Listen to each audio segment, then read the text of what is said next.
की इस वॉइस में आपका स्वागत है। आप सुन रहे हैं श्री रामचरितमानस का अरण्य कांड भाग 69। जब मारीच ने दोनों प्रकार से अपना मरण देखा तो उसने श्री रघुनाथ जी की शरण तकी। सोचा कि उत्तर देते ही यह अभागा मुझे मार डालेगा, फिर श्री रघुनाथ जी के बाण लगने से ही क्यों ना मरूं। हृदय में ऐसा समझकर वह रावण के साथ चला। श्री राम जी के चरणों में उसका अखंड प्रेम है। उसके मन में इस बात का अत्यंत हर्ष है कि आज मैं अपने प्रेम स्नेही श्री राम जी को देखूंगा, किंतु उसने यह हर्ष रावण को नहीं जताया। वह मन में सोचने लगा, अपने परम प्रियतम को देखकर नेत्रों को सफल करके सुख पाऊंगा। जानकी सहित और छोटे भाई लक्ष्मण जी सहित कृपा निदान श्री राम जी के चरणों में मन लगाऊंगा, जिनका क्रोध भी मोक्ष देने वाला है और जिनकी भक्ति उन अवश किसी के भी बस में ना होने वाले स्वतंत्र भगवान को भी बस में करने वाली है। आहा, वे ही आनंद के समुद्र श्री हरि अपने हाथों से बाण संधान कर मेरा वध करेंगे। धनुष बाण धारण किए मेरे पीछे पीछे पृथ्वी पर दौड़ते हुए प्रभु को मैं फिर फिर कर देखूंगा। मेरे समान धन्य दूसरा कोई नहीं है। जब रावण उस वन के निकट पहुंचा तब मारीच कपट मृग बन गया। वह अत्यंत ही विचित्र था, कुछ वर्णन नहीं किया जा सकता था। सोने का शरीर मणियों से जड़कर बनाया था। सीता जी ने उस परम सुंदर हिरण को देखा, जिसके अंग अंग की छटा अत्यंत मनोहर थी। वे कहने लगी, हे देव, हे कृपालु रघुवीर, सुनिए, इस मृग की छाल बहुत ही सुंदर है। जानकी जी ने कहा, हे सत्य प्रतिज्ञ प्रभु, इसको मारकर इसका चमड़ा ला दीजिए।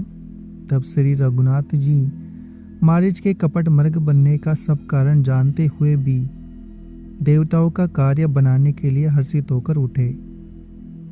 हिरण को देखकर श्री राम जी ने कमर में फेंटा बांधा और हाथ में धनुष लेकर उस पर सुंदर बाण चढ़ाया। फिर प्रभु ने लक्ष्मण जी को समझाकर कहा, हे भाई, वन में बहुत से राक्षस फिरते हैं। तुम बुद्धि और विवेक के द्वारा बल और समय का विचार करके सीता की रखवाली करना।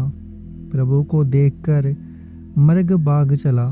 श्री राम जी भी धनुष चढ़ाकर उसके पीछे दौड़े। वेद जिनके विषय में नेति नेति कहकर रह जाते हैं और शिव जी भी जिन्हें ध्यान में नहीं पाते, वे ही श्री राम जी माया से बने हुए मृग के पीछे दौड़ रहे हैं। वह कभी निकट आ जाता है, फिर दूर भाग जाता है, कभी तो प्रकट हो जाता है और कभी छिप जाता है। इस प्रकार प्रकट होता और छिपता हुआ तथा बहुतेरे छल करता हुआ वह प्रभु को दूर ले गया। तब श्री राम जी ने तक कर निशाना साधकर कठोर बाण मारा, जिसके लगते ही वह घोर शब्द करके पृथ्वी पर गिर पड़ा। पहले लक्ष्मण जी का नाम लेकर उसने पीछे मन में श्री राम जी का स्मरण किया। प्राण त्याग करते समय उसने अपना राक्षसी शरीर प्रकट किया और प्रेम सहित श्री राम जी का स्मरण किया। सुजान श्री राम जी ने उसके हृदय के प्रेम को पहचान कर उसे वह गति दी जो मुनियों को भी दुर्लभ है। देवता बहुत से फूल बरसा रहे हैं और प्रभु के गुणों की गाथाएं गा रहे हैं। श्री रघुनाथ जी ऐसे दीन बंधु है कि जिन्होंने असुर को भी अपना परम पद दे दिया। दुष्ट मारीच को मारकर श्री रघुवीर तुरंत लौट पड़े। हाथ में धनुष और कमर में तरकश शोभा दे रहा है। इधर जब सीता जी ने दुख भरी बाणी मरते मरते समय मारीच की हा लक्ष्मण आवाज सुनी तो वे बहुत ही भयभीत होकर लक्ष्मण जी से कहने लगी, तुम शीघ्र जाओ, तुम्हारे भाई बड़े संकट में हैं। लक्ष्मण जी ने हंसकर कहा, हे माता सुनो, जिनको बोके इशारे मात्र से सारी सृष्टि का प्रलय हो जाता है। ये श्री राम जी क्या कभी स्वप्न में भी संकट में पड़ सकते हैं? इस पर जब सीता जी कुछ मर्म वचन कहने लगी तब भगवान की प्रेरणा से लक्ष्मण जी का मन भी चंचल हो उठा। वे सीता जी के वन में और दिशाओं को देवताओं को सौंपकर वहां चले जहां रावण रूपी चंद्रमा के लिए राहु रूप श्री राम जी थे। रावण सूना मौका देखकर सन्यासी के वेश में श्री सीता जी के पास आ पहुंचा, जिसके डर से देवता और दैत्य इतना डरते हैं कि रात को नींद नहीं आती और दिन में भरपेट अन्न नहीं खाते। वही 10 सिर वाला रावण कुत्ते की तरह इधर उधर ताकता हुआ बड़ी हाई के लिए चला। काकभुसुंडी जी कहते हैं, हे गरुड़ जी, इस प्रकार कुमार्ग पर पैर रखते ही शरीर में तेज तथा बुद्धि एवं बल का लेश भी नहीं रह जाता। सूना पाकर कुत्ता चुपके से बर्तन बांडों में मुंह डालकर कुछ चुरा ले जाता है, उसे बढ़िया ही कहते हैं।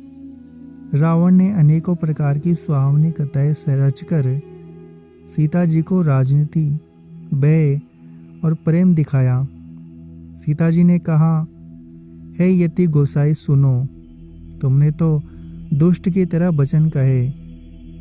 तब रावण ने अपना असली रूप दिखाया और जब नाम सुनाया तब तो सीता जी भयभीत हो गई।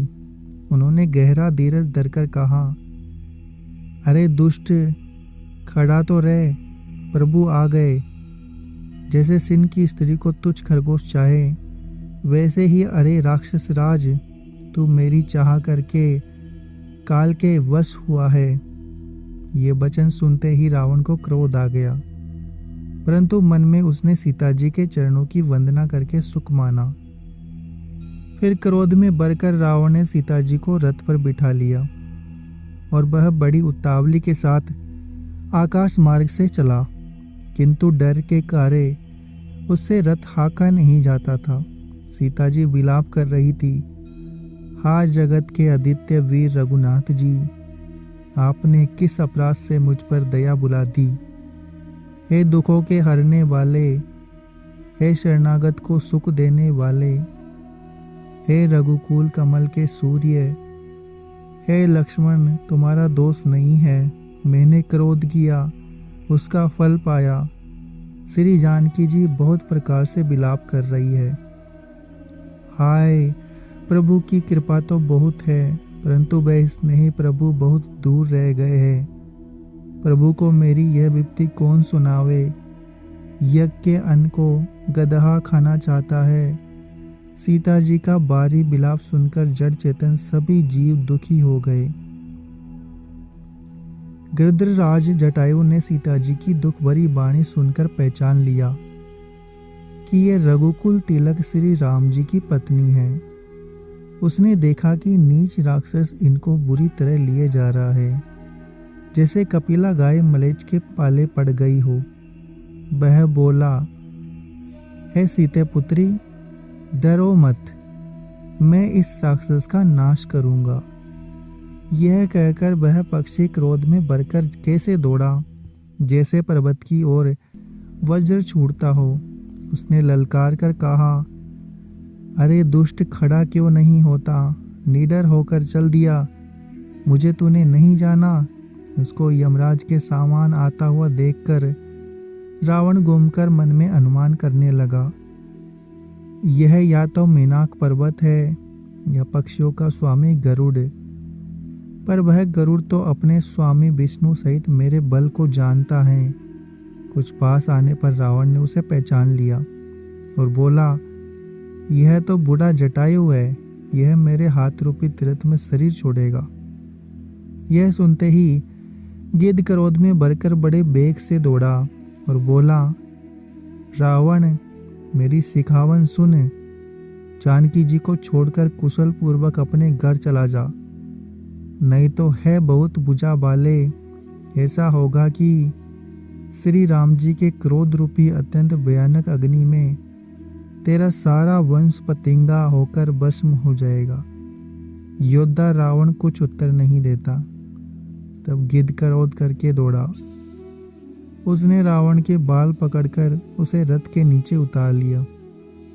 रावण पृथ्वी पर गिर पड़ा। गिद्ध सीता जी को एक और बैठाकर फिर लौटा और चोंचों से मार मार कर रावण के शरीर को विदीर्ण कर दिया। इससे उसे एक घड़ी के लिए मूर्छा हो गई। तब खिसियाए हुए रावण ने क्रोध युक्त होकर अत्यंत भयानक कटार निकाली और उससे जटायु के पंख काट डाले। पक्षी श्री राम जी की अद्भुत लीला का स्मरण करके पृथ्वी पर गिर पड़ा। श्री सीता जी को फिर रथ पर चढ़ाकर रावण बड़ी उतावली के साथ चला। उसे बेकमना था। सीता जी आकाश में विलाप करती हुई जा रही है, मानो व्याध के वश में पड़ी हुई हो, जाल में फंसी हुई कोई भयभीत हिरणी हो। पर्वत पर बैठे हुए बंदरों को देखकर सीता जी ने हरि नाम लेकर वस्त्र डाल दिया। इस प्रकार वह सीता जी को ले गया और उन्हें अशोक वन में जा रखा। सीता जी को बहुत प्रयास से डर और प्रीति दिखाकर जब वह दुष्ट हार गया, तब उन्हें यत्न करा के सब व्यवस्था ठीक करा के अशोक वृक्ष के नीचे रख दिया।